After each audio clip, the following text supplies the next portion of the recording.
Welcome into another episode of the Immigrant Podcast. I'm your boy Nikolai Hill. Appreciate you taking the time out here to be with us here today. So it's a success, man. If you've been watching the European leagues like I've been watching, not only this year, but of course my entire life, and the transformation that it has gone through over the past 10, 15, 20 years, when we're talking about the Champions League and the Europa Conference League and the Europa Nations League and all these competitions that FIFA have sanctioned and that UEFA have implemented to make the game even more profitable and more fan friendly, and of course to gain more viewership and more revenue overall. So this Champions League season has been a success, and this is the reason why I'm here bringing you this episode here today. I just got done watching that Inter Milan Barcelona semifinal. It's one of the best games I've ever seen on any soccer field, football field, we call it in the Caribbean and everywhere else in the world that's not the U.S.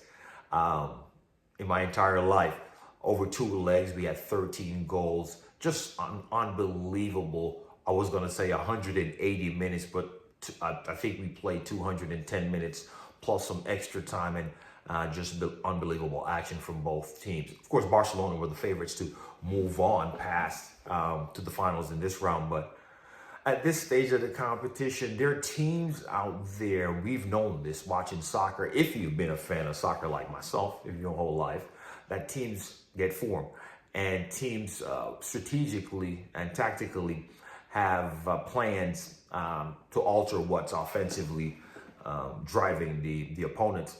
And that's what Inter Milan did. Italian football teams are known for their stifling defenses. And this wasn't necessarily a stifling defensive performance by Inter because they gave up, 6 goals. But in the end, they came through. So it's an upset. Of course, Barcelona are way ahead in their league, La Liga.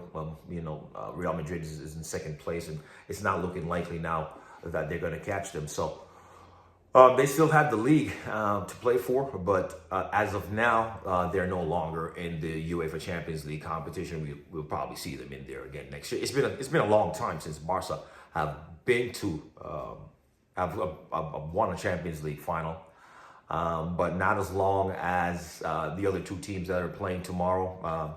And we're talking about Arsenal, who's never won the competition. I can safely say that's my team that I've been supporting since I was a 7-year-old. And PSG, who've gone through transformations just in the last 3 years of losing Neymar, losing Mbappe, and before that, losing arguably the greatest football player in the world, Lionel Messi, who came from Barcelona for a few years to help PSG win this trophy. Now they're on the brink of qualifying for the final, and they did so a few years ago, lost out in the end to a better football team. But they're on the cusp of the brink of being there again, and they're up 1-0 at this stage of the tie with 1 leg gone and 1 leg to play tomorrow, and they're playing at home. So the favor is in their corner. I can't say as an Arsenal fan that we don't have an opportunity. We beat the best team that's been perennially in the Champions League final and won the Champions League final over the last few years. So a 1-0 deficit is nothing that can't be overturned, if you may say so in football terms. So we're looking forward to another cracking game tomorrow.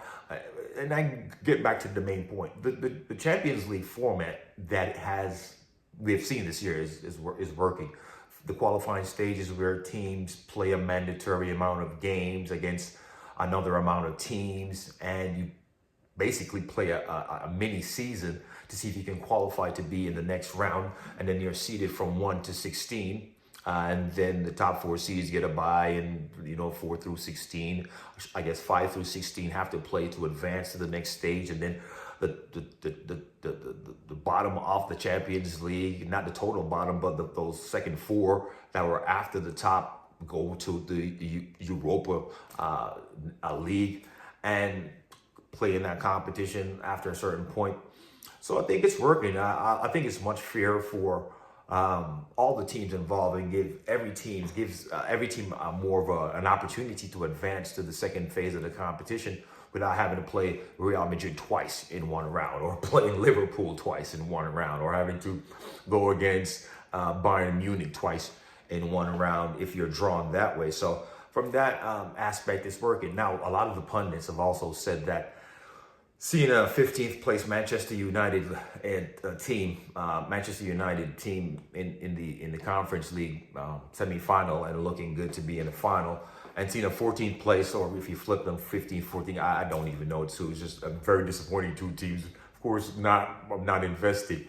But if you see a 14th place Tottenham team also in the semifinal of another additional competition that UEFA has added this year, and those winners of those competitions automatically get promotion or promoted or get into the Champions League competition, I don't think that's going to be something that UEFA or FIFA would want going forward.